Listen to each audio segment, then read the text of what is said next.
Welcome back, Predator fans. Today I have Neca's Wave 5 Stalker Predator from Predators 2. Now this is an awesome figure and it comes with this little accessory right here, weapon that's not really out.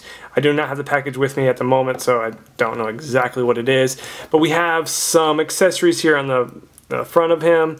We have a little pouch. He does come with a disc, but I have it set aside. This is a very nice looking figure. Neca always makes their figures awesome, and with the new articulation, it starts off with this gold helmet here. Definitely nice and different. Let's spin him around here. Got a good idea here. You might have seen reviews on him, so I'm just going to do a quick review on this guy. We've all seen him, but I have to give my take on him.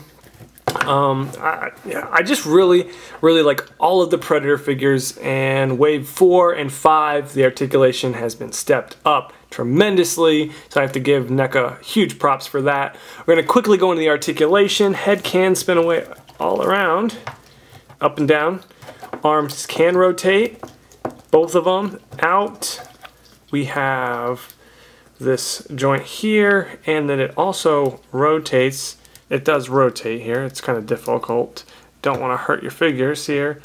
Arm rotates all the way around and down. We have waist articulation, and this is where they really improve the figures.